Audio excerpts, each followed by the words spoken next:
Today on Public Research with Daniel Schwartz, Episode 12, news editor and reporter for the Jewish News of Northern California, Gabe Stutman, on October 7th, War in Gaza, the rise of left-wing anti-Zionism, and reporting on one of the most evil Nazi groups in America. First of all, it's great to talk to you. Yeah, happy to be here.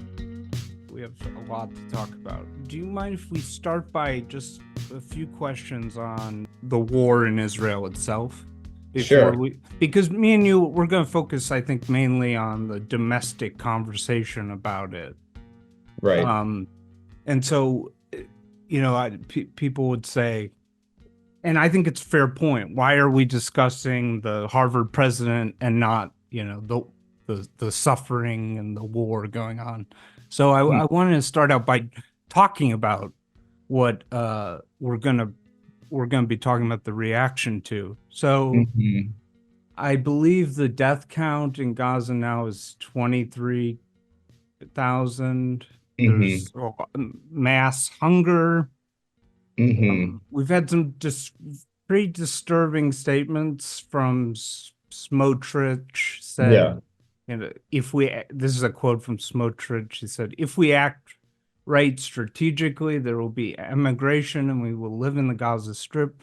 We won't allow a situation where 2 million people live there. If there are 100 to 200,000 Arabs there, the entire discussion about the day after will be different," I think he said. Right. So what have your thoughts been on just the war itself? I mean, about those statements, my first thought is, for a people who have been victimized by fascism, worse than any other in the history, in world history, I think it's tragic and kind of baffling that some in Israel have essentially embraced fascism, which, when you're talking about the right wing, which is basically a view of, ethnic, racial, a totalizing view of, I suppose, supremacy. Now, the founders of Israel,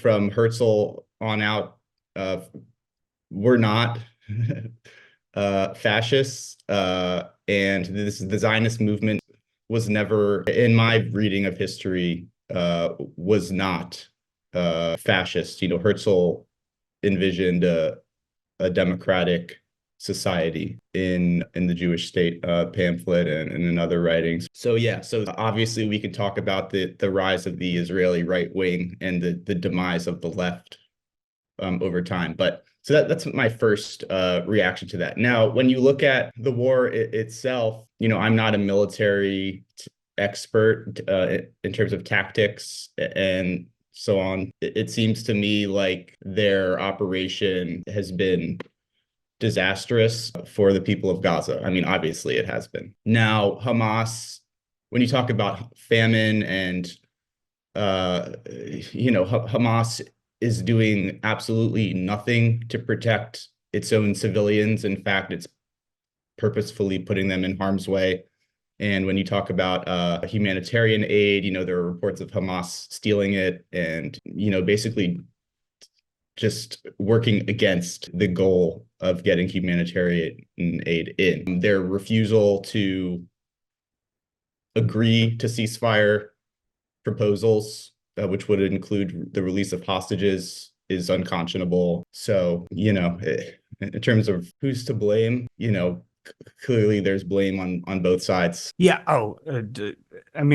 There's a very revealing Hamas quote from early in this conflict, which was somebody asked them about, well, what are you going to do for the civilians in Gaza? And they said, well, that's not our job.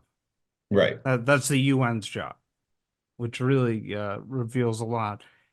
Right. And as far as I can tell, they see civilian deaths as at least neutral, if not good, for their cause, which is just, it makes for a tough situation, to say the least. I got a message like 3 weeks ago from a left-wing friend who I think has a really good heart, and he said to me, "I don't think they're interested in Hamas. I think the IDF. I think this is. I think he said genocide, but people say ethnic cleansing. And then you see, I'm not a fluent Hebrew speaker.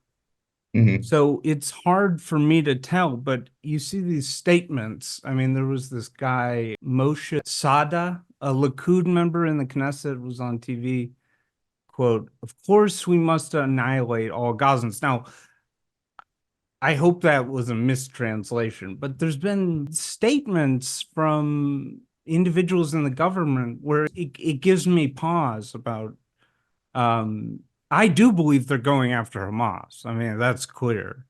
I don't believe they're just randomly throwing bombs. But how do you deal with seeing these statements? And then, I listened to the Unholy podcast, and one thing they pointed out is apparently Ben Veer and Smotrich aren't even in the war cabinet. Right, correct. So like their defense in this genocide case that South Africa is going to be, well, these people don't matter, and if they do, they didn't mean it that way. But how is that convincing to you, or how do you think about that? Well, I have no doubt that there are people in Israeli society who are so enraged and angry that they perhaps support this idea that, I've seen people say, everyone in Gaza is either Hamas or supporting of Hamas or is future Hamas. No doubt those positions exist. I don't, to me, I have not seen any evidence that it's Israel's policy or military strategy to wipe out Gazans. People often say if they could, if they wanted to, they could, which is kind of,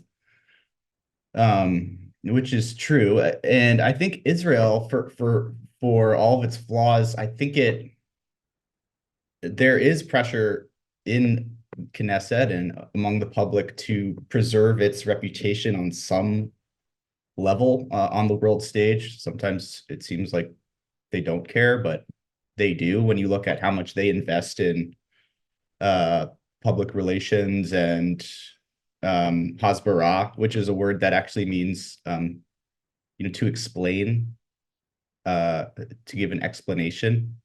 But it also has come to mean sort of like pro-Israel propaganda. So no, I don't think Israel wants to wipe out the Palestinians. You look at the growth of the Palestinian population over the last 50 years.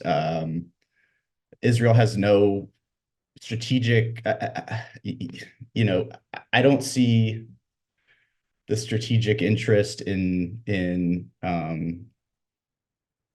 that when you look at the world's response to something like that. It doesn't seem real. And I think for the most part, the use of the word genocide in this case is totally misplaced, and it is pretty much meant to sort of raise people's blood pressure and get them outraged. And there's a lot to be outraged about, but I don't think you need to immediately use the word genocide, which is not, in my view, correct usage of that term. So, but on the ethnic cleansing, what if just to play devil's advocate, if somebody said, okay, I don't think that Israel wants to kill all the Gazans. I think they want to make it so terrible there that, a huge amount of the Gazans will do quote unquote voluntary migration. I don't think that's the like master plan. But Yeah, and Biden has come out and said that is off the table, and that is totally not the policy of Israel. And if I know Ben Gvir has said, voluntary migration and resettlement, and it just that's not the policy, of Right. the war Okay. cabinet, as you said, that Right. Smoochers are not in the war cabinet. The war cabinet is a coalition of right and more moderate forces, and hopefully Netanyahu, there's popular movement. I mean, there's been popular movements to get him out for a while, and we see them coming back on the streets of Tel Aviv and elsewhere. And one can only hope that when this is all over, there'll be a more moderate government there. I just don't, they'll rebuild Gaza. I mean, they'll have to rebuild Gaza with support from Arab states and the international community. I mean, one can hope, and I do believe that's the direction that they'll go in. Did you hear this about this Galant plan? No. Oh, okay. It's for the day after, and Uh-huh. apparently he just presented it to the cabinet. Um, One aspect of it, it hasn't really broken through, but I suspect you're going to be hearing about it constantly. It's a huge error. Is apparently it says, I don't think it's final, but it says even just the mention of this is going to be a huge mistake. It says a U.S.-led peacekeeping operation, so like American troops in Gaza, which I don't know what they're thinking because there's just no interest in America to have U.S. troops in Gaza. No. Yeah, so that If the war escalates, I saw there was a report today that Hezbollah had actually struck a base uh, in northern Israel uh, in a pretty successful attack recently. So we see things escalating there. Hopefully, obviously the U.S. launched, some aircraft carriers earlier in the conflict, and if it escalates, it's possible that the U.S. would get more involved. But that would be there's not popular support here in the U.S. for something like that. Although you do see some right-wing Republicans, even on the campaign trail. I mean, I you saw Chris Christie saying that if it were him, he would have sent U.S. special forces into Gaza to rescue the American citizens there. well, but this Galant's talking about something even more, even more unpopular, which is like sort of like what we did in Afghanistan, which is just like Mhm. literally nation building, peacekeeping stuff. Right. Which I mean, this is going to be like a feast for people who are like, Israel wants us to, be in Gaza forever. I can already see the headlines now. Um, so let's move to the domestic sphere. I think the best way to describe the rhetoric, the kind of discussion we're having in America right now is this. The journalist Aaron Rupard, you know him, right? Hmm. He tweeted this last week. My view on the Israel-Palestine conflict is that it's been going on for more than a century and that there are shades of gray on both sides. It is not a simple story of good versus evil. This may sound obvious, but acknowledging complexity too often gets you tarred as a heinous person.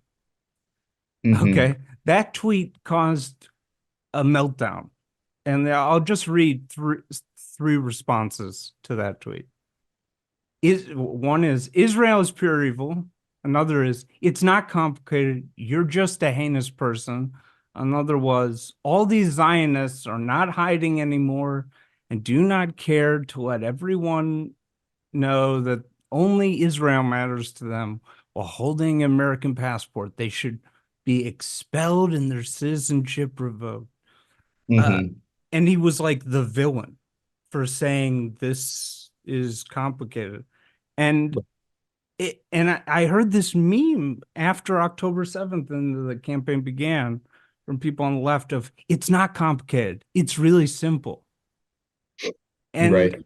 it's, it, do you agree with me that we've come to this, just, there's no nuance. It's just, it's almost sports teams, what do you think? I mean, I think for a long time it was not complicated in sort of the American imagination, in the sense that Israel were the good guys. I was speaking with a city council member. I've been covering a lot of these board meetings where they discuss ceasefire resolutions, and it was a city council member in Alameda, and he I believe he's like Filipino American, and what he was telling me was when he was growing up, reading like Reader's Digest in the 70s and reading about acts of heroism and Israel's victory in 67, Israel's the successful operation in Entebbe, and Israel's rescuing of Ethiopian Jews. And it was like the mainstream sort of belief was that this was a group of like formerly oppressed people who, with ingenuity and with an extremely motivated populace, was able to fend off threats from the entire Arab world that wanted to annihilate it. I think over time, the story has gotten more complicated, which in a way is a good thing, because it is complicated. And I wish, when you look at Congress, it's more or less in lockstep support for Israel, with some dissenting voices. And I think it's good for there to be some dissenting voices in the U.S. Congress, if it would have any influence, which it may not, with this current administration in Israel, to unwind the settlement movement, to try and, as Beckett say, fail again, fail better, to make peace. But I think what you're talking about is this, and it's hard to disentangle sort of the internet culture from where people actually are on this, but there's certainly a powerful, loud movement to paint this as simple, as quite simple, as simple as Black Lives Matter, or as simple as the LGBTQ liberation movement, or the Holocaust. That's the comparison I see all the time. Is right. October 7th was Jews from the Warsaw Ghetto rising up, which is really offensive to me, because I don't think the Jews in the Warsaw Ghetto were raping and killing Polish citizens, but Right. yeah. Right. Yeah, for a number of reasons. It's not I don't find that to be a good comparison, and perhaps it is offensive. But yeah, I don't know what to what to do about that. I think when you look at I saw a poll of the American voting public and this was earlier on in the war, and maybe things have gotten worse for Israel since then, but about 70% of American voters were more sympathetic towards Israel than towards Palestinians. There is majority support for Israel, even among Democratic voters. The problem is that when you look at the age breakdowns, it's you look at younger voters, and the splits are different. But yeah, I think we are consumed by, I think in America, like, there's this insistence on seeing everything through a very simplistic racial lens, which for some reason has been grafted on to the conflict in Israel in a pretty unhelpful way. In a pretty accurate way too.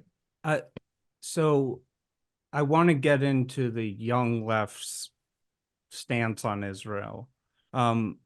This is the Oakland City Council, and Gabe is a reporter for the Jewish News of Northern California, so he knows this situation well. There's not been beheadings of babies and rapings. Israel murdered their own people on October 7th. Calling Hamas a terrorist organization is ridiculous, racist, and plays into genocidal propaganda that is flooding our media and that we should be doing everything possible to combat. I support the right of Palestinians to resist occupation, including through Hamas, the armed wing of the unified Palestinian resistance.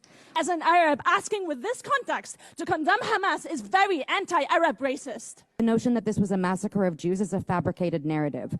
Many of those killed on October 7th, Thank you, ma'am. Your time is up. Including children, were killed by the IDF. An amendment condemning Hamas is Okay, so that's sort of the most extreme. I put together a little compilation of clips of people on the left, some who I admire most of the time, who've had some, I don't know, some questionable reactions. The one I want to play actually is from, I don't know if you know, do you know Majority Report with Sam Cedar? Yeah. Okay. Do you know Matt Leck? No. Okay. So Matt Leck, the guy with the blue eyes, he's like a producer, but he talks on that show a lot. Okay. And this is his show, which he does with a guy named David Griscom. And most of the time, I'm a really big fan of these guys. But I want to play this one clip because I think it's interesting in a certain way. I should give context. This is from their end of the year show where they're picking like the worst persons of the year. Okay. And the people they picked were Fetterman, Biden. And what was interesting is they also picked this guy, David Pakman, a center left YouTube commentator. He's a reasonable guy. He's anti-Netanyahu, pro two-state solution, left-wing guy. And people have been calling him a genocidal maniac. And they picked him as one of the worst people of the year. So listen to this. To not be happening, right? But Pakman, I think, is very comfortable with Israel's bombing campaign. Now, he's going to say, I want them to hit the targets. There is no way that you drop the amount of munitions that have been dropped on Gaza and you can sit here with a straight face and say, we are targeting military targets. Bullshit. Lie to sit there and say that. So you accept it. Now, in all of this fucking window dressing, I don't like the right wing in Israel. I would like it if the left came back to power in Israel. The left doesn't exist in Israel because Israel is a settler colonial state that is obsessively pursuing a goal of eradicating Palestinians, and denying them human rights within Israel, and then denying them the very right to life in Gaza and in the West Bank. That is what the reality of the Israeli government is, because it can never do what needs to be done, which is. Now, this is the part that I find most interesting, because what he said previously, whatever, that's just a stance, but this is the most interesting. So these are two non-Jews, non-Palestinians who live in America. And listen to this part. Right to life in Gaza and in the West Bank. That is what the reality of the Israeli government is, because it can never do what needs to be done, which is to pursue a one-state solution with equal rights for people regardless of their ethnicity or religion. Wow, what a fucking liberal concept, by the way. A democracy where people have equal rights and equal vote. That should be the kind of shit that liberals like fucking Pac-Man are able to uphold. But no, we're going to make an exception for this ethno-state, and we're going to cry and whine about the consequences of our support for that. Give me a fucking break. You either take the position that Israel has the right to exist as a Jewish exclusive state, as an ethno-state for a certain group of people, right? You say, I believe in that. That means that you have to support, because if you say you're for one group of people having political representation, having access to land, having all those kind of things, you need to exclude the others. This is the natural end to that fucking project. And it has been that way our entire life. Our parents. Or you take the position that we should be pursuing a humane solution to this, which is a one-state solution with equal rights for human beings. And to sit here and whine about the right wing comes out of these kind of policies, just like in this country, by the way. And so they say, there's no difference between Netanyahu. But the reason I want to play that is it bothers me. I think these guys are coming. I don't think these are like anti-Semites, okay? But to lecture the people in the region, it's obvious what you need to do. One state solution, do it now, Right. And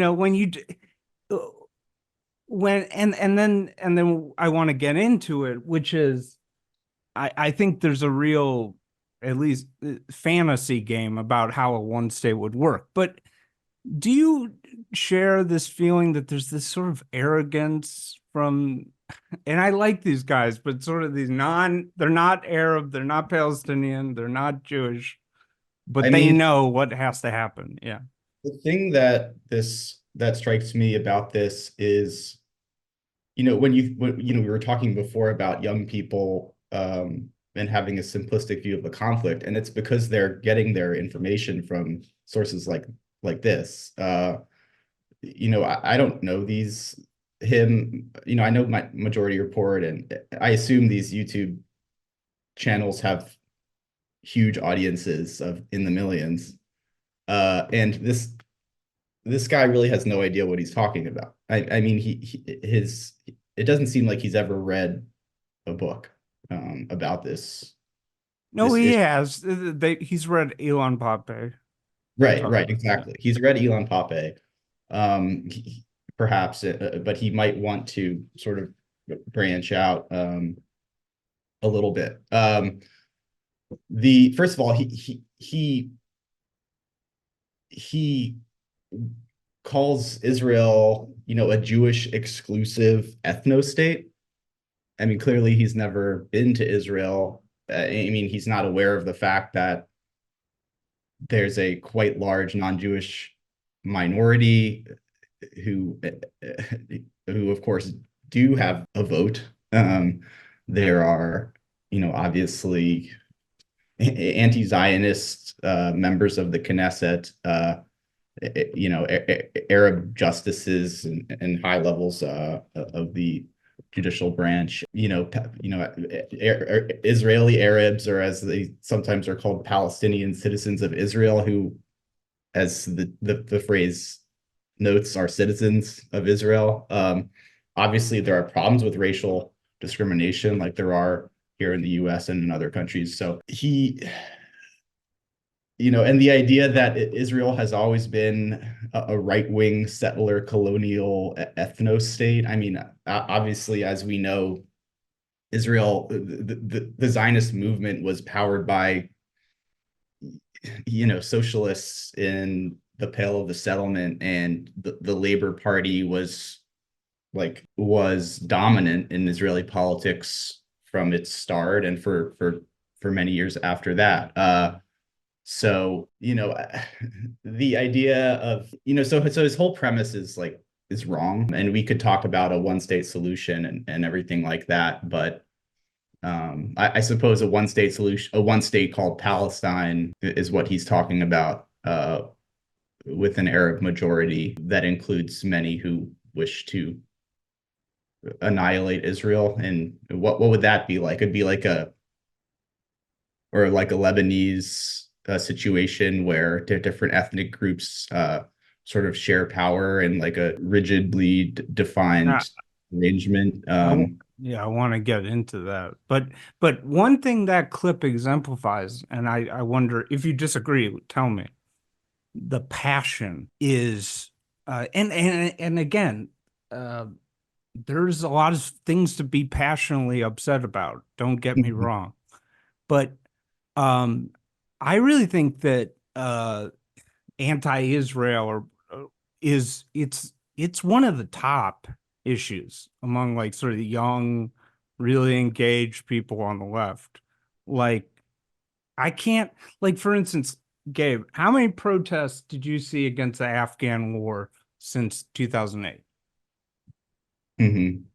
Like, did you ever like see any? No.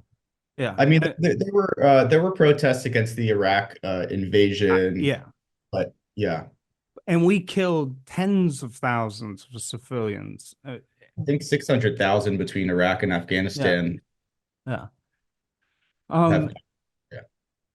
What the polling I want to see is I want to poll on young people on the left, and I want to know the 3 foreign countries they dislike on a scale of 1 to 100. Because I wonder if you agree. I think it would be like Israel would be number 1, and the number would be like 91. Number 2 might be, I don't know, Russia, and it would be like 33. And then 3 would be like Saudi Arabia, maybe it would be like I wonder where the US would be in that. yeah. No, but it is so there is no foreign there's not even a close second that they hate more than Israel. Would you agree? Yes, I would agree. Um, um, and perhaps the same was true of South Africa during the apartheid movement. And I mean, sure, there's reasons to hate Israel. I mean, to hate Israeli policy, in terms of its blockade, and which obviously, I mean, gosh, if you saw what happened on October 7th, I don't know. It's hard to argue that a blockade isn't, or that some sort of, serious security measures aren't needed after that. But yeah, I would agree with that. And as I said, there's reasons to be angry at Israel. The problem is that, perhaps it's the passion that you're talking about, but there's this total sort of hatred of the existence of the state, that it was settler, colonial, ethno state from its beginnings, that it needs to be uprooted. It's angels versus demons framing is what I call it. It's just and it's so the thing I hate about it is it's so boring. Like the truth is more interesting. Like that Hamas is really bad. I mean, these people did suicide bombings to destroy the peace process, Right. But you will never hear that. I mean, because that can't be, we can't complicate the narrative. Right. I wonder if you agree with me that I blame, when you look at the left and the young left and their attitude towards Israel, I do sort of blame Netanyahu for basically making the peace process moribund. And so what I think happened, and I wonder if you agree, is if you're a liberal young Jewish person and you have empathy for Palestinians, and for instance, like me, there's this great guy, Rabbi Eric Asherman. I don't know if you know him, Rabbis for Human Rights. Do you know that guy? Heard the name, yeah. Yeah, he just goes to protect like Palestinian olive farmers in the West Bank when settlers are messing with them. He's been stabbed. And you hear these stories and you're like, you have empathy. Because there was no peace process, the people with this empathy on the left, their only avenue to express it was BDS because there was nothing else. I mean, what do you think about that? Yeah, I mean, I think the Israeli right it is to blame for in many ways, and I think you see that. I mean, the amount of hatred that Israeli liberals have for Netanyahu is like extreme. Like even even after October 7th, like, yeah, there was unity, and the judicial reform protesters kind of stopped and started, the Bring Them Home campaign. But even still, I mean, you saw in the Israeli press people just attacking Netanyahu for all sorts of, military failures, preparedness failures, and his policies, that have led to that have made war just inevitable. So I completely agree that Netanyahu bears, and the Likud and the Israeli right bears a lot of blame for I guess it seems like giving the Palestinians no hope for an independent state. The problem is that what you see in the pro-Palestinian movement, the international pro-Palestinian movement, is not a call for a state. I'm not seeing that as the dominant message from the pro-Palestinian movement. It's not a call for a state, which rather it's a call for, as that YouTuber said, a one state solution, the eradication of Israel, its dissolution. It's a sort of sexy political argument to make that will really capture people's attention. It's totally impossible. It's not happening. It's not going to happen. Israel is not going anywhere. And so the more on, I mean, and I've made this point before, but the more the pro-Palestinian movement is animated by this total eliminationist belief rhetoric, it's a dead end. It's a total dead end. My previous guest on the podcast, Ron Campius, I think he made a good point, because I brought this up, and he said, these numbers aren't permanent. And so he said, when leaders on the different sides, move towards peace, these numbers can change. And I think, strangely, there is a push on the Israeli right for one state. It's a different kind of one state, annexing part of the West Bank slowly. And I feel like, in a way, there's a mirroring going on. But yeah. But I think, like, on perhaps on a slightly more optimistic note, one has hope that there are Palestinians in Gaza and in the West Bank, perhaps young people or older people, who want peace. Like, there was a story that the New York Times ran, perhaps it was a couple years ago now, of there was this I think it was during the pandemic, where there was this like Zoom collection. I think that maybe they called it like Skyping for Peace, where these young people in Gaza were like having conversations with Israelis over video chat, and then some of the young people were like arrested by Hamas as being collaborators. All these surveys that you see coming out of Gaza that show widespread support for Hamas, and even support for October 7th.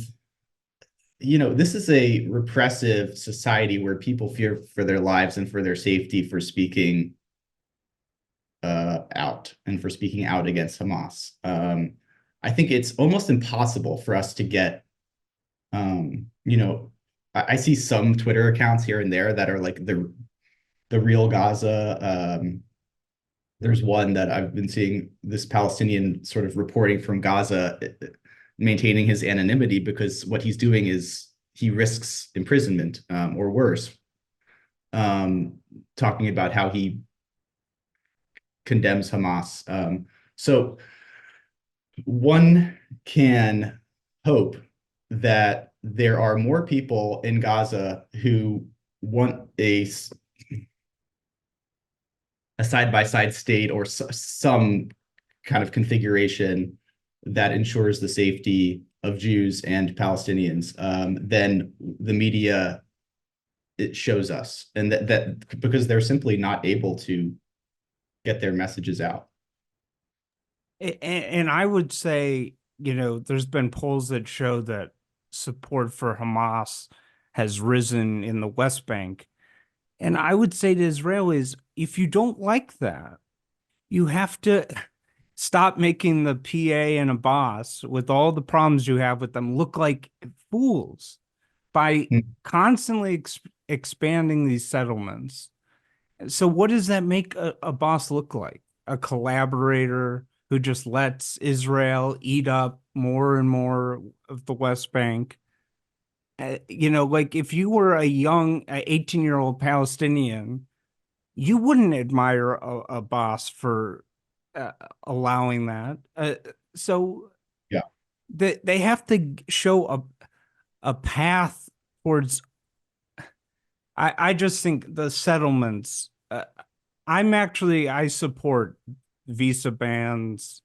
I really think if the U.S. had imposed a visa ban on everybody, not right on the edge of the West Bank or East Jerusalem, but the people deep in the West Bank, the real extremist people. If we had done that in like 2005, that would have been the right move. What do you think?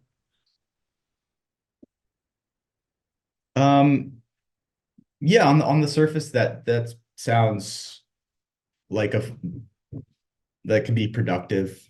Obviously it just comes down to the political will of the Israelis. There's no political will, as they pulled the settlers out of Gaza, kicking and screaming, in 2008.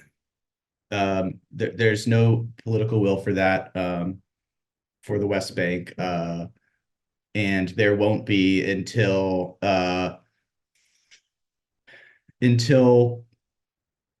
I think until the Israeli public feels safer and less under threat from terrorist attacks, and the liberalism can at least gain some more momentum in the country. But I 100% agree that the ideology of these settlers is completely wacky. It's completely illiberal, completely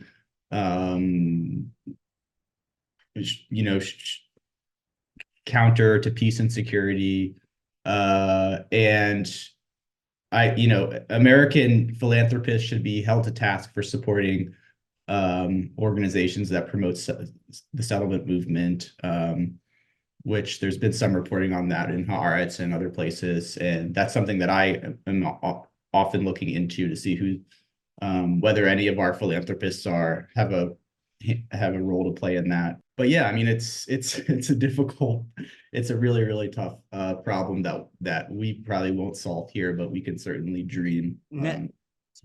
I really believe Netanyahu, Smotrich, Ben-Gvir, they are destroying, in my view, not fully. It's not all going to happen tomorrow, but if there's not a new prime minister and a shift and a rapprochement with the Democrats, I don't think Israel should count on definitely a strong U.S. alliance in 15 to 20 years. Like they are really destroying it, just in my view. I mean, think about the polling with American young people. The only prime minister they've known is Netanyahu. That's the only face of Israel they know. I mean, do you think I'm overstating it? I think you may be overstating it a bit. I mean, I think you do see Netanyahu kind of, in a way, sort of preparing for a post U.S. alliance world, whether it's sort of allying with Putin, refusing to take a firm stance. on the Ukraine war.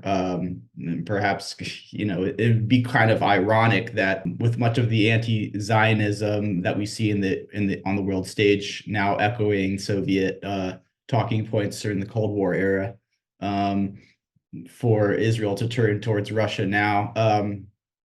But I think that pressure is good, and I think that I think the Israeli public does want a strong U.S. Bond. I mean, we've seen that in polling there, and I think terrorist attacks on October 7th do not help at all.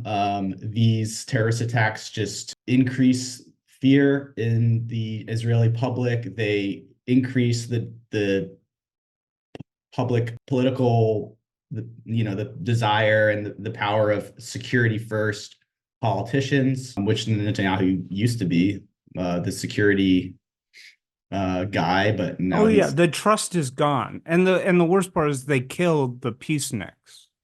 Yeah, they made the peaceniks look like idiots. So there is no. I'm a big two-state solution guy, but after October 7th, there's no trust, at least in the short term, even for that discussion, I think, in Israel, sadly. Yeah. So let's talk about some of your recent works. Yeah. So what have you been seeing in the reaction to October 7th and the war? In particular, can we touch on this school worker? And what's interesting about her case is the language. And this goes to the question of when does anti-Zionism, anti-Israel become anti-Semitism? So do you want to delve into that? Sure. So you're referring to Nida Khalil? Yeah, the school worker. Yeah. Yeah. So she's a social worker at a middle school in Oakland, and part of East Oakland that's relatively low income. It's a minority majority school, if you will. It's like 10% white, predominantly Black and Latino, Asian. And this woman, she identifies as a Palestinian. I'm not exactly clear on where she's from. She says Ramallah. Elsewhere, she says Lifta, which is actually in Israel, but that was actually a town that was depopulated during the Nakba. She may be an Israeli citizen. I really don't know.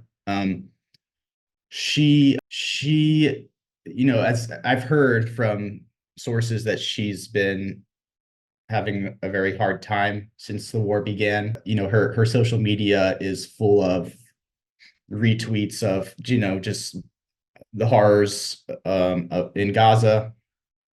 I heard one sort of secondhand that she's been crying in her office and at the school, and just sort of bereft by what's going on. Now, her social media posts, there's been many of them, including a Facebook post that just really demonstrated, I don't even know how to describe it, but it was basically saying that Zionists are so evil that they're the ones who are responsible for the African slave trade and the genocide of Native Americans. And these people are monsters and stuff like that, demons, just ascribing to them supernatural qualities of evil. She also, social media accounts that bearing a name that she uses and her face have attacked Scott Wiener, who's like a local gay Jewish pro-Israel politician who's very progressive but also supports Israel. The accounts called him a pedophile, which there's absolutely no evidence for. A Zionist spy. These social media posts are referring to pro-Israel Jews as spies, etc. So these were circulating on a WhatsApp group for Jewish parents in the district. The Oakland School District has had just controversy after controversy. As people know, Oakland is, it's the birthplace of the Black Panthers. It has a radical orientation among many of its progressives. Very, very blue, but so blue that it's kind of red, if you know what I mean. But so this whole controversy sort of began with a statement that the Oakland Teachers Union made. I think it was at the end of October, where the Teachers Union, decried the 75-year military occupation of Palestine, and which basically refers to the state of Israel itself as an illegal military occupation and other things. Anyway, actually, many parents of Jewish students in Oakland have decided to take their kids out of the district mid-year. This is a story that one of my colleagues is working on right now, so I won't give it away. But yeah, parents were, I think, as I said in the story, freaked out. One of the Jewish parents said that she was freaked out when she saw these social media posts that appeared to be published by this social worker. The aftermath, the school district has been pretty quiet on this. When the story broke, it was over winter break. People weren't in their offices. I spoke to one school board member who's actually, he had a bar mitzvah. He's a Black Jew. He's not super Jewishly identified these days, but he does identify as a Black Jew, who said, basically that, you don't give up your First Amendment rights when you become a teacher. Some of the questions raised in this reporting was like, well, what is she bringing into the school? What is she sharing with the students, many of whom have very little understanding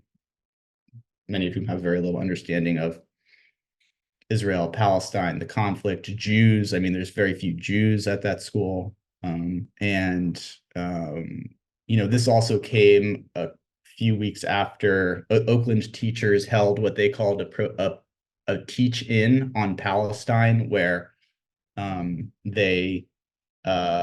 number of teachers sort of paused their regular class programming to teach about Palestine using materials that were pretty one-sided. We're one-sided, and they were put together by pro-Palestinian activists, and the teach-in was not authorized by the school district, and the superintendent spoke out against it, but the teachers kind of went forward with it anyway. And I could tell you some details about that if you'd like. But so yeah, it's been a messy couple months for the Oakland School District. Yeah, I brought her up, not, I'm glad you mentioned, she's crying, and yeah. I'm not trying to demonize this lady necessarily. Yeah. But the language of, she said, Zionist apartheid pedophiles, I see so much of this extreme language, and I like people saying the Zionists are salivating for Palestinian blood, right? Which is sort of an anti-Semitic trope. It's so extreme. I've never seen. We had COVID, right? And the Republican Party is pretty anti-Chinese, but you don't see, even Republicans, you don't see, you disgusting Chinese. They, you don't, this level of emotion is, it's well, it's interesting because you do see this type of language on the far right, on the alt-right, demonizing Black people in similar ways. Yeah. But yeah, it is really, it does feel borrowed, and it's echoing the alt-right and the ugliest parts of American politics. And I think what frustrates many Jews is that it maintains this plausible deniability, where from their point of view, often from this woman's point of view and others, they're anti-racists. And I think that's what's most maddening to American Jews, which is why these, covering the Nazis gets attention, but often covering anti-racists who spew anti-Semitism gets even more attention and outrage. And it's for that reason, because it's maddening for this to be considered anti-racist activism when it's so dehumanizing to Jews. One thing I'm aiming to do, and that's why when I put that clip of Matt Leck and David Griscom, I want to make clear, most of the time, I'm a really big fan of them.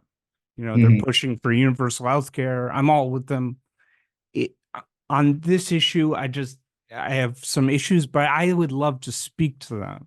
And one thing I'm hoping to do, because I just don't hear anybody doing it, is as anti-Zionism, even among young Jews, has risen, and this concept that there should be one state has risen.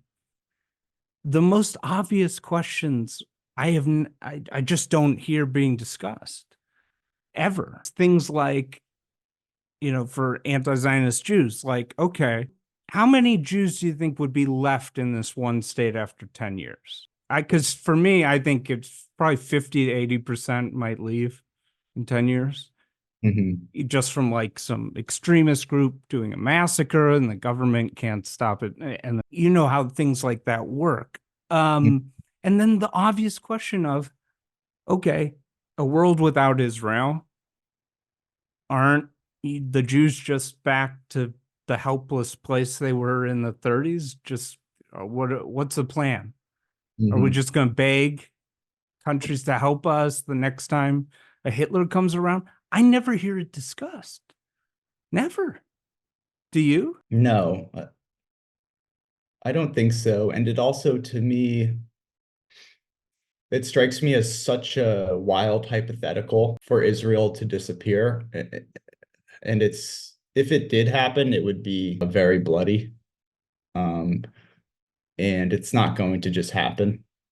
I think people kind of have to live with Israel. And I think you have to learn from history. And I think what we know about the Middle East would indicate and what we know about the Middle East today too, and throughout history would indicate that this utopian vision of a majority Arab Palestine with a thriving Jewish minority, it's nice to think about, but I just, the establishment of a Jewish state is, the realization of Jewish aspirations for centuries, well, at least in the modern era. And so that's why I don't often go there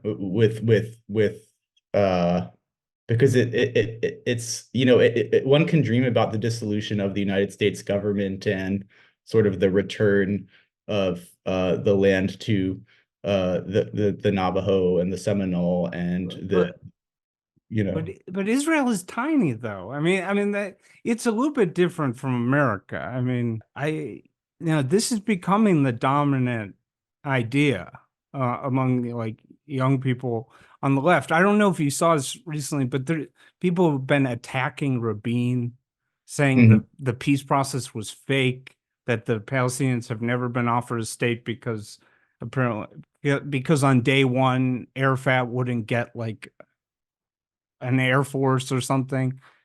And I find that really striking. Like, yeah, they don't even want diplomacy. I can't think of any country that has dissolved because the international left had called for it to do so. I could think of countries that have dissolved because of internal revolutions, or because of getting conquered, as Putin is trying to do in Ukraine. But absent Israel getting conquered by Iran, I don't see that happening, especially now that Israel is forming alliances with the Arab world. And there's basically this island of axis of resistance between Iran and Hezbollah, and and Palestinian Islamic Jihad and Hamas, that hopefully will become more and more marginalized as Israel forms alliances with the Arab world. And I pray that that won't come at the expense of Palestinians. But I think the more that this axis pushes for the annihilation of Israel, the worse things are for the Palestinians. Yeah, and just to be clear, I mean, to me, one of the biggest tragedies is that Abbas and Arafat walked away from deals in 2000 and 2008. And there's nothing I want more than to see a Palestinian state living peacefully next to Israel. That is my dream. Yeah. That is, and that's something I believe it seems impossible now, but we can start moving in that What's direction. funny about that is, like, even on the left, when you look at Bernie Sanders' website, his position platform, it's exactly that. I was talking to a leftist in Oakland recently, and they were saying how they're an anti-Zionist and everything. And I was like, well, Bernie Sanders is a Zionist, which he actually has said before that he is a Zionist. But they're like, and the person was like, oh, yeah, right. Like, maybe he's just saying that, but there's no way that he's a Zionist. Like, well, when has Bernie Sanders ever just said things for political to fit in with, the political moderates? It's just, and unfortunately, the ascendant sort of squad left isn't there with him on that. I mean, I think perhaps, I don't know what perhaps AOC does support a two-state solution, but I haven't seen that anywhere from her. But I think you're 100% right. That's what I wish and I think it is a popular position, but it doesn't feel like it is when you're online and among some of the popular YouTubers and the popular tweeters and so on and so forth, which is a problem because that's where the young people are getting their information from. So let me play devil's advocate. Peter Beinart, he was born in South Africa. He said in a recent interview, whites in South Africa said that post-apartheid, it would be impossible, that the blacks would just kill all of the whites and they could never live. And then he said, it was possible, and that this one state of Jews and Arabs living as equals with the right of return. I guess I wish they would discuss the details more. I guess the idea is you get Palestinian right of return and Jewish. I don't know. It's not clear, but he says it could work. So if this happened, how do you think it would play out? Here's my guess. I want your thoughts. I don't think the majority Arab government would slaughter all the Jews. What I think would happen would be a force like Hezbollah would do some anti-Semitic massacre, kill hundreds of Jews, and then the response, they wouldn't protect Jews enough to prevent it from happening again. And that would show that the Jews can't rely on this new government. And then you would see this mass exodus that spirals till you have you would have a civil war. Yeah. And 50 to 80%, I think, of the Jews might be gone in 10 years. Would you agree with that? Yeah, but I think you would have basically what you saw in during the mandate, which was militias for protection of Jews like Haganah. But Israel, as I said before, they have one of the most powerful militaries, one of the most sophisticated militaries in the world.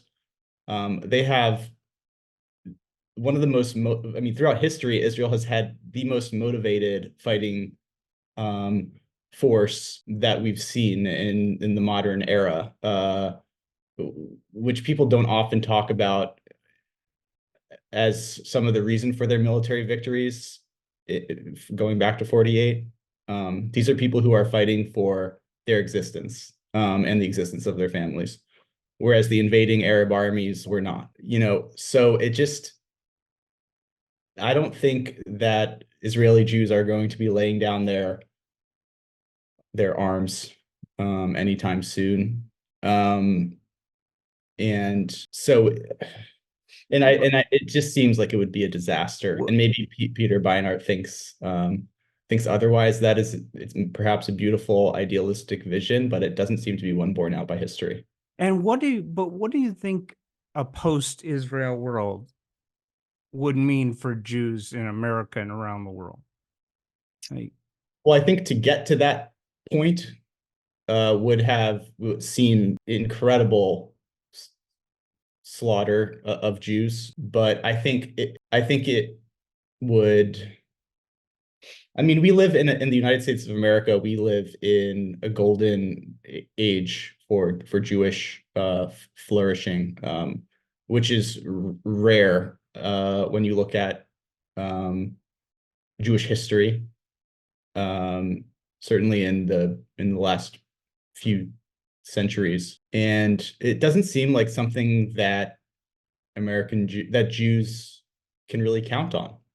I mean, in my opinion, and I think for that reason, it's part of the reason why most Jews support the existence of the state of Israel, because most Jews see it as an absolute necessity for the safety of Jewish people going,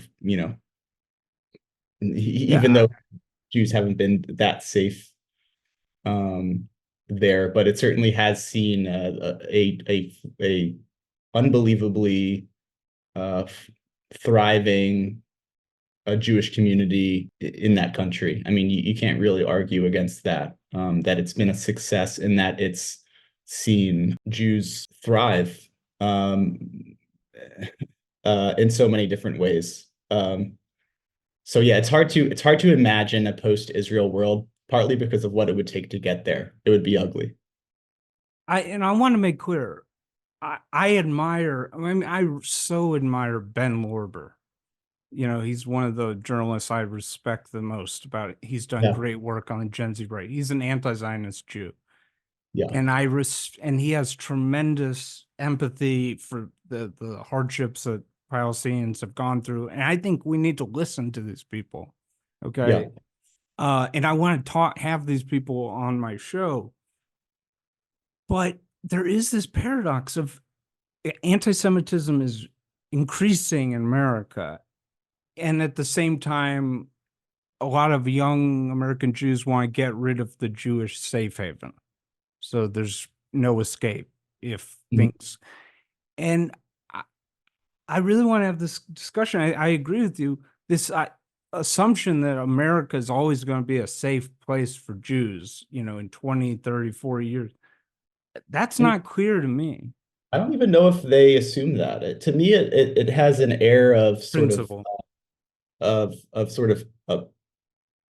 passivism, sort of in sort of Catholic style, or turn the other cheek, to where perhaps some of these folks would prefer to be vulnerable than to support an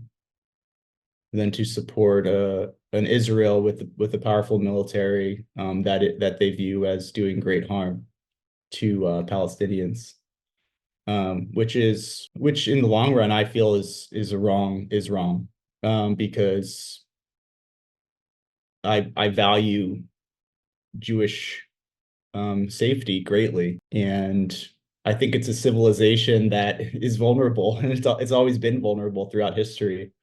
And so on some level, that's why I think that's why so many Jews support the country.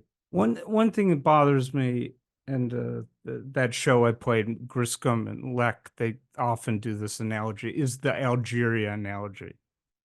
To compare, where they compare like David Ben-Gurion, a guy who would have been killed in a Nazi death camp in Poland had he not moved to Israel. To compare him or some Holocaust survivor who died in the war of 48 to some rich French guy moving from Paris to Algeria in 1920. You know, just for more, you know, a bigger house or something. You know, that really bothers me. Well, the early Zionists were certainly not moving there for some kind of colonial vacation. You know, half of the early Zionists left because of malaria, and it was impossible to survive there in the late 1900s.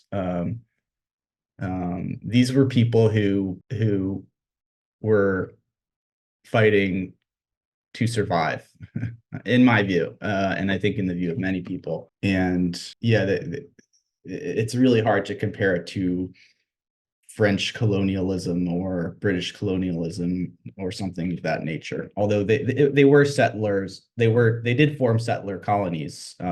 It's more similar to the American colonists, certainly, than European colonialism. The thing about a lot of the anti-Zionist rhetoric I hear today that amazes me is I just never hear even a small way addressing this argument about Jews needing a safe haven. I just don't hear any. It's just ignored. It's a colonial ethno state. By the way, are Poles and Ethiopians an ethnicity? Right. I don't even understand that. But so, and it's also an ethnicity that you can convert into, which is pretty rare. Yeah, I want to pivot to this year, to 2023. This was like the year of anti-Semitism. I mean, I say that a lot, but yeah. I don't know if was the Kanye thing in the year. No, I think that was last year. Okay. First question is, if anti-Semitism in America was from 1 to 100, a 13 in 2004, what would the number be today? Well, I think that this new age of anti-Semitism in America really started in 2017 with Charlottesville and Unite the Right and Jews Will Not Replace Us, and the way that the Trump campaign supercharged the radical right and you know, sheesh, I mean, the growth of these fraternities, Patriot Front and Proud Boys and 3%ers, and these real blood and soil politics that came back to American politics with the vengeance. Now, the, you know, leftist anti-Zionism, you know, it's always been there. I mean, the, you know, anti-imperialism movements, you know, even back to the 70s when the Palestinian Liberation Organization formed, I believe, and you know, there was support among some elements of the radical left for, you know, resistance. Right. So, Just watch the movie Munich. Yeah. Yeah, and it was powered by Soviet propaganda, and you know, people who considered themselves leftist radicals supported, you know, even like hijacking of commercial airliners by the Popular Front for the Liberation of Palestine, which was a secular Marxist organization. But you know, I just think so many extreme ideologies are supercharged by the internet. And you know, as I said, we were talking about anti-Semitism on the radical right a lot until October 7th, and I think people, it's a huge problem. It's, you know, when you talk about anti-Semitism in the US, it's not that it's so different from other forms of racism and discrimination, because Jews are not economically disadvantaged. So anti-Semitism does not operate that way. Jews are more economically secure than the average American, which is true among Asian Americans too. But when people, for some reason, often don't care about the dehumanizing components of anti-Semitism because they see Jews as successful and privileged, which in many cases they are, even though I don't love the word privileged. But I don't know, it's hard to, I guess it's a long winded answer, but I'd say things are bad now. I look at parents of school children who are, there have been 30 parents who have switched their kids out of the Oakland Public School District in the middle of the year. People are legitimately get harassed for wearing a Magen David necklace. I mean, it's bad, it's not good. It's not good and it's the kids who I worry the most about, who are around other kids who have no idea what they're talking about, but they just pick up things like it in the ether and just have no understanding of what they're saying because they don't understand what anti-Semitism is. But if gun to a head, if you had to pick a number, if it was 13 in 2004, what would it be today? Okay, 13 out of 100? Yeah, if it was that in 2004, what's it today? In America? Yeah. I'd probably say like 32. That's funny. That's in line with, I've had some impressive guests. I asked most of them this, and that's basically the same. I came across your work because you covered, and this takes such bravery. I want people to understand that. You covered maybe the most disgusting group of individuals I've ever seen, just pure evil. This group called GDL, Goyim Defense League. I mean, they're just, first of all, how scary is it to cover?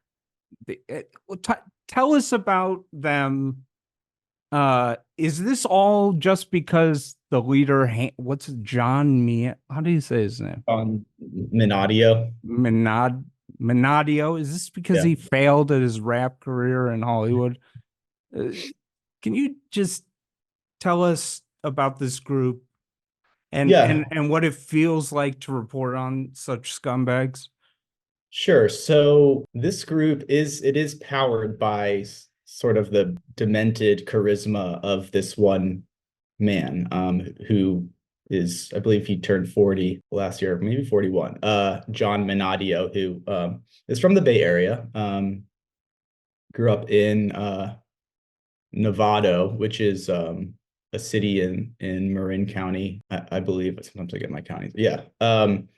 And he, as you said, he's tried to be a rapper, and there's some videos of him rapping online. He tried to be an actor, and there's some clips of him performing in this misogynistic romantic comedy, you might call it. And he eventually started to get wrapped up in like these 9/11 conspiracies, and the Jews did 9/11, and he started posting flyers about that all over Novato and in the Bay Area. And eventually he took to the internet, and he's developed this following of many hundreds of people, perhaps thousands, and he's making money. He's making money by doing these daily live streams where he just performs. He calls it, fusing entertainment with activism. And he puts on different filter costumes on his show, and it's a TV show where he says just the most awful anti-Semitic, racist, anti-immigrant, homophobic things imaginable, and people like it. and people pay him through these CD payment processors because he's been kicked off of PayPal, and people pay him through Bitcoin, and people pay him using Odyssey. He's constantly bouncing from platform to platform, and eventually was able to host his site on its own server. And he's developed this network called the Goyim Defense League, and they also go around in what they call IRL, in real life activism, where they harass Jews on the street. They put even on went to a Jewish preschool once in LA, right? Yeah, perhaps a Chabad center that has a preschool. They've been out in front of Holocaust centers saying the Holocaust was a lie, and gays and Jews support pedophilia, and the LGBTQ agenda is Jewish, and they pass out flyers all around the country, which have gotten a ton of press coverage. I believe they've hit all 50 states at this point, including Hawaii, with their flyer campaigns, which are all disseminated over the internet, which people can print out at home. And much of it is well designed with snazzy sort of graphics and sort of appealing colors and fonts, proclaiming all these anti-Semitic. They say they're formatted like every aspect of the COVID agenda is Jewish. Correct. And then it shows like people with a Jewish star on their head, and yes, and then it'll be like every part of gun control is Jewish. Every part of Yes, every part of the LGBTQ movement, every part of the African slave trade is Jewish. Oh yeah. Oh yeah. Did he emerge? Do you remember Patrick Little? Yeah.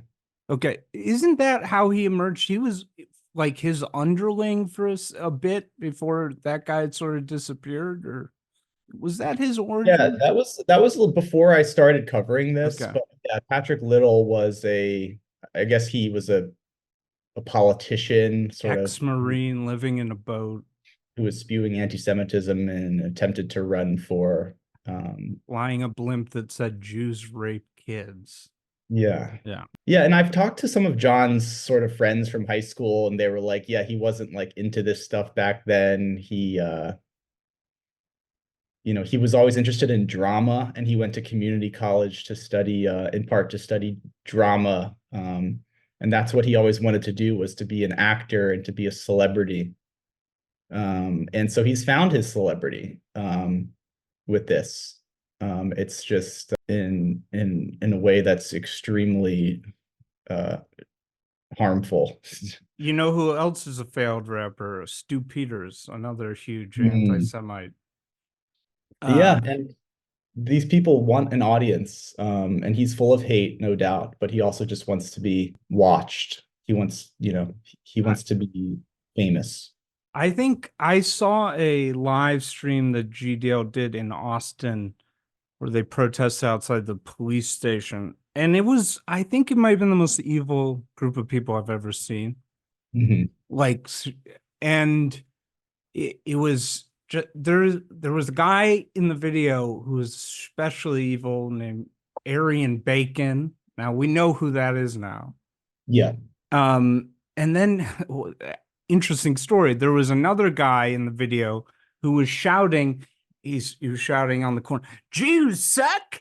Gay Jews really suck." And he just was so evil. Well, perhaps the most grotesque thing they've ever done was they went to the Auschwitz concentration camp. Oh God. Yeah. No, we'll get that in 1 second. But I just want to tell you, the guy who said gay Jews really suck. Jews suck, fags suck, and gay Jews really suck. The late Nate Fowler, who sadly passed away this year, he identified that guy. And do you know his name? Jason Brown. Have you heard about this guy? Yes. Okay. So he went to prison in like 1998. Do you know what he went to prison for? I think for child porn, something like that. No, for doing oral sex on an inmate he was a prison guard. Oh. and he was doing oral sex on male inmates. This is the guy who hates the Jews and the homosexuals. Got It's it. like a Hollywood script, but these guys are really dangerous. And this guy, Aaron Bacon, now we know his name, and he went with John, how do you say his name again? Menadio. Menadio. They Yeah. went to Auschwitz. They Yes. stand outside and they would have like basically a death threat for Shoah the ADL. I think we need to convey like how they roll around like in hats with the swastika Yes. as a logo. They wear swastika necklaces, Hitler Yes. salutes, kill the Jews, vax the Jews, Jews Yes. rape. I mean, it is so it's And the federal, I know that the federal government is aware of them. John was interrogated he was questioned by the Department of Homeland Security when he returned from Poland after getting arrested for his Auschwitz display, which is illegal in Poland because they have laws against hate speech. And they are dangerous. And I believe that the FBI is certainly aware of them. There was one incident where they were in Austin, and then I think soon after they left, there was an arson at a synagogue there, where a guy tried to burn down a synagogue. And they said that they didn't know who he was, but it happened right around the time where they were doing their bullshit down in Texas. And he advocates for expelling all the Jews from the US. And I believe recently he's taken to advocating for expelling all the Black people as well. But there's often violent language used in their whole shtick, and it's concerning. You ask about my experience covering them. Like I did have to file a police report. And I've been in touch with the authorities about language that they've directed at me, and I'm not the only one, the only Jew that they've sort of focused on in some of their live streams. But there was one time after an article that I published about them moving about John moving to Florida, where they for a number of days were they photoshopped an image of my face on like a prisoner at Auschwitz.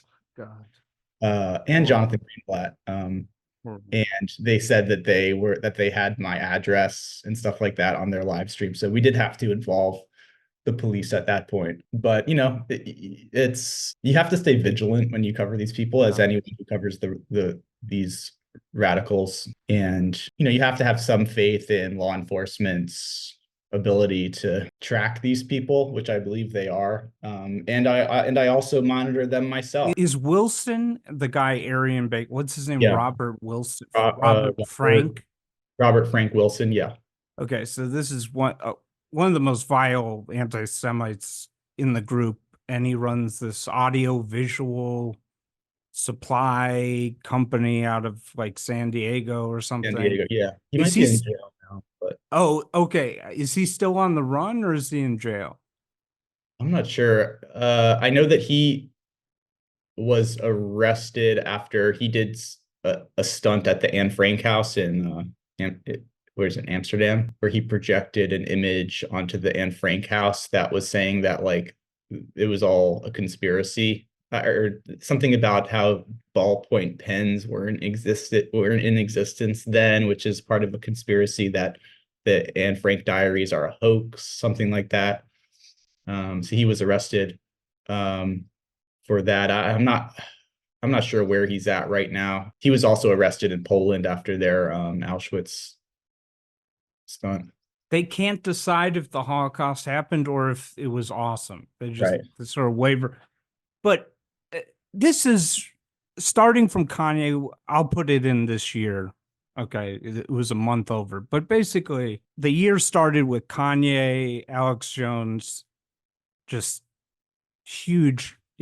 What Kanye says, he loves Hitler, et cetera, Yeah. et cetera. Mhm. Then in the summer, all these people are exposed on the right. This Nate Hochman bizarrely makes this Nazi ad for DeSantis with a black sun, which he Mhm. ridiculously said he didn't know what it was. You know, Pedro Gonzalez was revealed to be what everybody knew he was, which is in private this huge anti-Semite. Mhm. It was revealed that Paul Gosar and Marjorie Taylor Greene have two members of a neo-Nazi cult who have literally raised their hands and pledged to, quote, rape, murder, and kill for Nick Fuentes. They're Mhm. still working in Congress. And for some reason, it's not a scandal. It's not even big news. We had Nick Fuentes go down to Texas, have a 7-hour meeting at a Pal Horse Strategies, which is funded by these two billionaires. Mhm. And then we had October 7th, and now we got people on the left like Bree Newsom who are basically Zog posting. You know, we have an Israeli occupied government, which is strange because the Israel aid bill has been stalled in the Congress for 2 months. So, but has it ever been this bad in your lifetime in America as far as anti-Semitism? No, not in my lifetime, that I can remember. No, it hasn't been. And the Paul Gosar stuff is really striking. You know, he's one member of Congress who it's safe to say is comfortable with anti-Semitism, with right-wing anti-Semitism. And, you know, I don't know. What can you say? I mean, Jews have always faced anti-Semitism. Like there's something about, it's almost like a return to the ugly norm when you look at Jewish history. And, you know, when that perhaps we were living in like a golden age before that. And I don't know. I think you have to look. I mean, when you look at Pew polls of the American public and sort of their favorability ratings towards different religions, Jews are usually pretty high. People, you know, the average, and hopefully that's not changing, and maybe it is. I mean, maybe we'll see a change. I mean, I think that the anti-Zionist anti-Semitism is bad for the Jews, and it gives people this who aren't following the issues closely just sort of this like need distaste for the Jews, like, hey, aren't those the people who are like killing Palestinians? So that's bad. And I don't know what to say. I just think that this is the Jewish experience on some level. This has been the Jewish experience for our grandparents. This was their experience. Let me throw a theory at you. One of my big things is about the Gen Z right is I really think there's something very alarming going on there with the Fuentes influence, and that people don't really get it. They don't really. For instance, I heard that, and I mentioned this a lot. Half of the GOP Gen Z congressional staffers are like secret groypers. I forget who I heard that from. And I do wonder if you gave that subset, that age group, like a blind poll, who do you like better, Ronald Reagan or Adolf Hitler? I do wonder who would win. I mean, do you want who would win that? I hope it would be Reagan, but Yeah, I guess on some level you have to try to figure out whether they're trolling and they're trying to find these communities of people with whom they can be extreme and transgressive with. And if they ever actually sought political power, they would have to come to their senses, because I really don't think there's that much widespread political support for Nick Fuentes. I hope there isn't.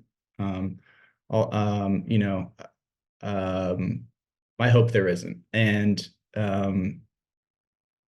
you know, one, although, I mean, when you look at Kanye, you know, what I do sometimes wonder if he ran for president, how that would turn out, basically on anti-Semitism. But I just think, like, yeah, like there's a lot of anti-Semitism out there. Let me throw a theory at you. Yeah. I remember the birth of the alt-right back in 2008 when Richard Spencer started a site called alternativeright.com. And one thing I point out is interesting is I remember just being curious and looking at it. One of the first articles he published was by a Jewish guy named Jason Richwine. And it was about like immigration or something. And I remember looking at the comments and they weren't like, get this Jew out of here, you know. It wasn't like, and it was very it was very focused on like immigration, race, and that sort of stuff. And then suddenly I didn't pay attention to it for a long time. And then by 2017, it become like this Nazi anti-Semitism thing. And it seems they focus a lot more on anti-Semitism. And you see that with Fuentes.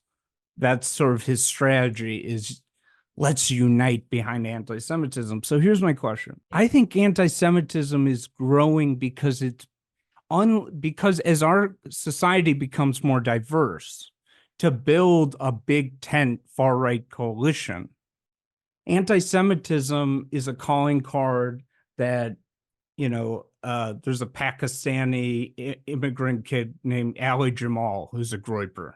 He's not white, okay, but they allow him to come because he hates Jews, you know, and they'll allow a few black kids to come because they hate Jews too. And they are Fuentes' project is sort of building. It's not overtly multicultural anti-Semitism, but I think they view it as the big, unlike racism, where it's like you just can't come because you're black or you're Pakistani. With anti-Semitism, you know, Jews are such a small group. It's the big tent far right hatred. Now, what do you think? I think there's some truth to that. You know, when you look at the GDL, Goyim Defense League, they're sort of like they're often having these debates, if you can call them that, within their on their message boards and on their streams of, well, what can we accept black people into our coalition, and then John, you know, to unite against the Jews, and ultimately they've come down against that. They've come down as being white supremacists, and I think that historically I don't see a multiracial coalition forming against the Jews. I don't see that. That's not what we've seen historically. You know, anti-Semitic movements have always been linked to ethnic nationalism, whether it's in Russia, in Germany, you know, they're rooted in these usually white supremacist ideologies that will ultimately exclude difference and people of color.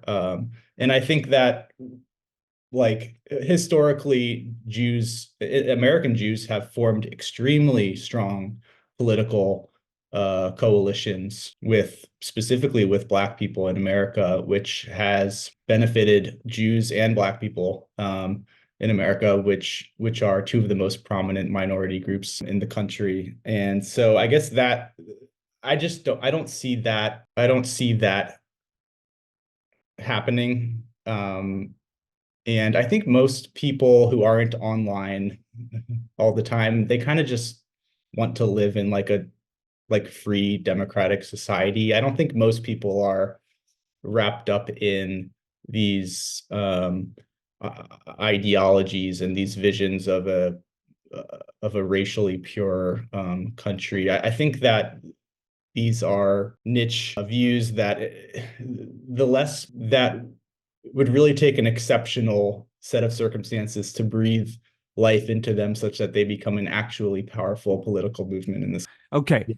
Elon Musk. My last interview, it hasn't come out, was with Alad Naharai. I'm a huge fan of his. He wrote a piece called Elon Musk is the most dangerous anti-Semite in the world. Musk was sort of part of the PayPal mafia, which I think is like half Jewish, a lot of Jewish Russian immigrants.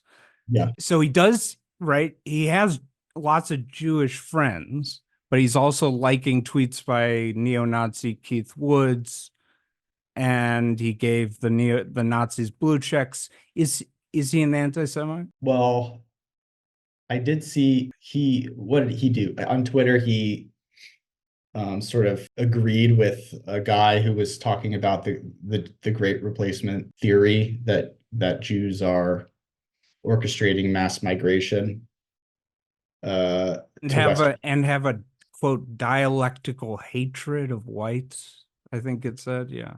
I think part of that has to do with his dialectical hatred of the ADL, which has gone after him hard. I think that was obviously a horrific post on his part. I'm pretty reluctant to call. It's complicated. That's fine. Yeah, I'm pretty reluctant to call people anti-Semites until they prove themselves to be, and have no interest in doing genuine teshuva. I mean, he went to Auschwitz recently, and I hope that he wants to do the right thing. But yeah, I mean, people have unconscious bias. People have unconscious anti-Semitic bias. People have unconscious anti-Black bias. People have unconscious anti-Asian racism. It's there, and it's not, we can't, from our position, we can't cure people of their biases, but we can, through political action, journalism, interrogation, we can try to make sure that these people never gain political power in such a way that these views get operationalized on our society. And we also had Thomas Massey, this congressman, post, I think, sort of a Nazi meme. I don't know. There's so much. Do you even remember that? No. It was the Drake meme where it was like American patriotism and then Zionism and right. Yeah, that we're seeing that a bit on the right in Congress too, which is from the isolationist point of view, which I don't think is anti-Semitic for them to question where the US is putting its foreign aid, but it does become anti-Semitic when they're chalking it all up to, a Zog government, or, this idea that all of Congress is bought and paid for by Jews. Did you see the Tucker Carlson thing where he says Ben Shapiro and they don't care about America at all, only Israel? Yeah. What do you make of that? I mean, Tucker has been completely trucking in anti-Semitic dog whistles for a long time. And, perhaps it does get at what you were saying before about the Jews being a convenient target when trying to appeal to a broad multi-ethnic audience, which is what Tucker is doing. He wants to, he's a performer like John Minadio, who wants to grow his audience as big as it possibly can. He's a very intelligent one at that. Who worries you the most as far as anti-Semites? Who worries you the most? I worry about how young people view Jews. The Bin Laden letter. The Bin Laden letter, the Harvard poll that showed, I don't know, half of 18 to 24 think Jews are oppressors as a class, stuff like that. When their entire worldview becomes so racialized that they're unable to see any humanity of people who they consider to be white, it's a problem. And I think that probably worries me the most right now. But if you had to pick a name like Fuentes or Patriot Front or GDL, which groups are do you see as the most dangerous? I wouldn't say GDL because their audience isn't that large, relatively speaking. Right. But I don't know, perhaps Fuentes, I mean, he has an audience of millions of groypers, and I don't know. I don't know if I can put it on one person necessarily, because it's just an ideology that it's pretty diffuse. I think he's a good choice because I think he's really shaping that Gen Z right of the most political to be anti-Semites. Finally, two quick questions, strange questions. I'm trying to get somebody who works at a think tank to do polling on the Gen Z right so we can see how big is this anti-Semitic group, right? And I was thinking about it, and obviously saying, are you anti-Semitic doesn't really work. And so there's this idea of proxy polling, which I'm interested in. Have you ever thought about if you, yeah. The ADL does what it calls attitudinal polls, where it asks people a list of, like, I don't know, 12 to 16 questions. And they sort of tally it all up. Like, do the Jews have too much power in the world of business?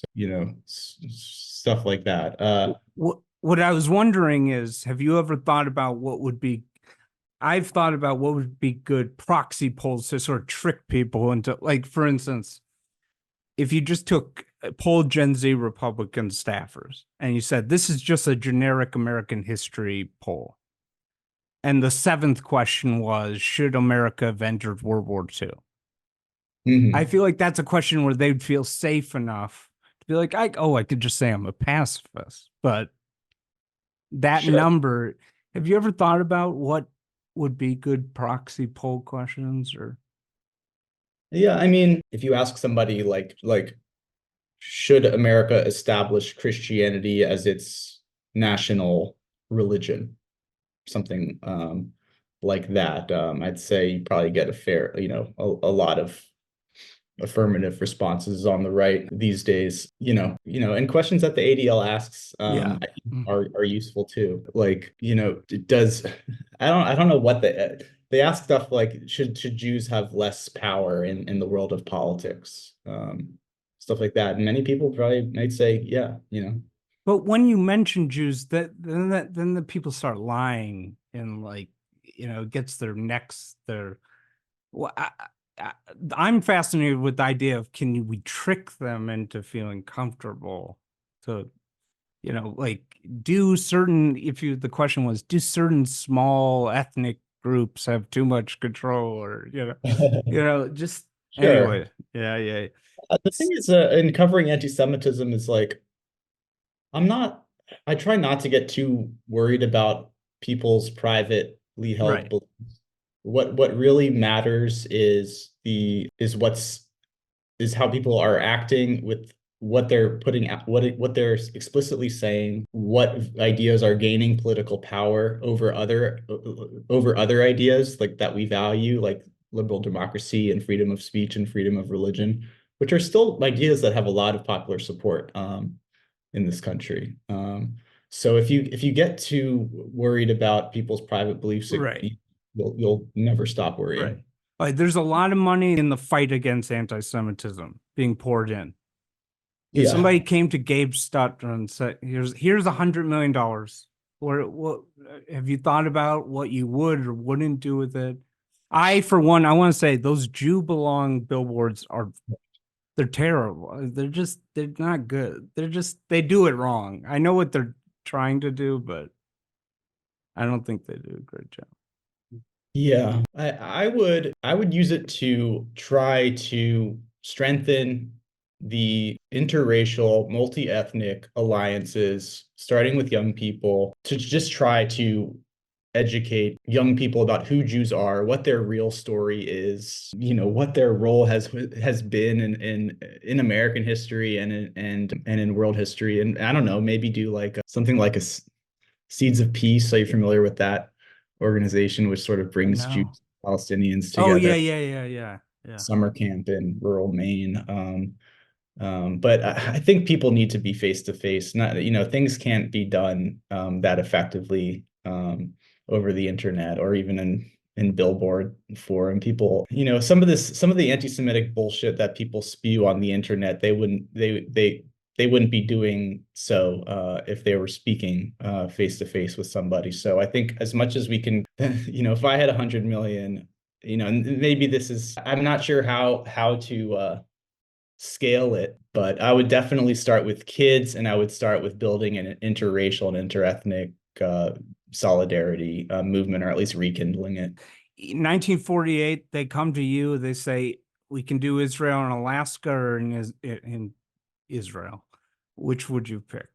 Well, by 1948, it was already, you already had... Not all of Alaska, large empty part with a port. Well, maybe if you're talking about like in 1875. Okay, yeah. Alaska's pretty cold. I've lived in Alaska, and I don't know if that would have worked out. But yeah, I mean, no, I just think that the world Jewry had a connection to Israel and to Jerusalem for centuries, so that's why they chose it, and I could see why they chose it at that time, and the rest is history. Do I wish they had chosen Uganda as they considered, or Argentina? Perhaps, yeah, perhaps. Uganda, it doesn't sound like a good idea. Yeah.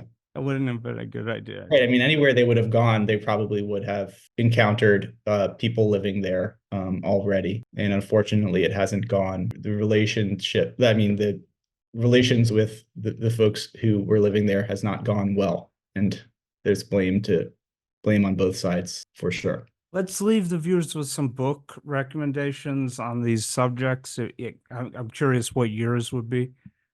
Sure. I'll just say one I would recommend. It's just amazing. Is Rise and Kill First, which a history of Mossad is just a great book. Yeah, Ronan Bergman is a fantastic reporter. He's reporting for the New York Times now, and he's been responsible for so many scoops that the Times has been getting even before October 7th. I mean, one of my favorite histories of the region is Jerusalem by Simon Montefiore. Seabag, I love him. Yeah.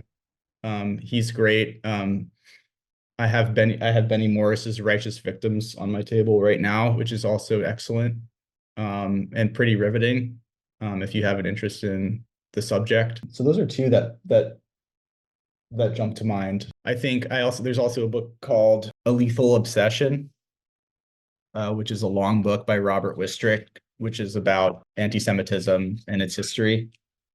Like starting from the Babylonian period, or perhaps it starts with the time of Jesus, but it takes like a broad look at the problem of anti-Semitism and how it's reared its head within many societies over time.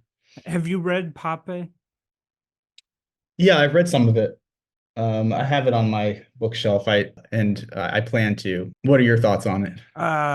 Well, what's interesting is I notice in his media appearances, he always likes to, mentions, let's not, he knows, he'll sort of say like obliquely, let's not kill all the Jews when we do the one state. Like there's a seed of nervousness about what he's advocating for. And I don't know, maybe I'm wrong. And I think one of the positive things that happened recently is that the Palestinian liberation movement that in the 1970s could not even envisage Jews as partners in the liberation because they saw all the Jews as settlers in Palestine.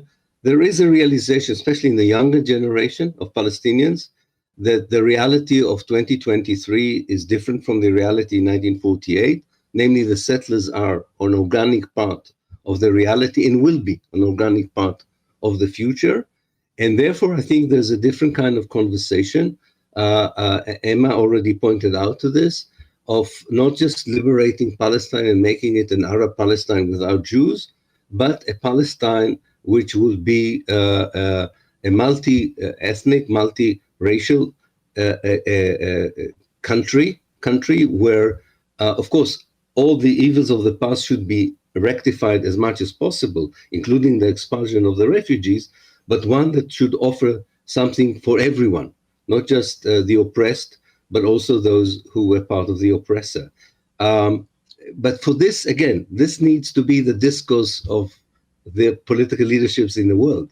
This needs to be the... What do you think of him? Well, I mean, the ethnic cleansing of Palestine, I'm aware of that. And, in Benny Morris's histories, he writes with a tremendous amount of historical rigor about the Nakba, in my view, while also providing the context in which it occurred, and details about the 48 war, and the sort of mechanics of how some of those of how Palestinian towns were depopulated. But yeah, I know the Pape book is considered to be a pretty important book, and obviously him and Benny Morris were colleagues, were in that batch of revisionist Israeli historians who basically broke the story that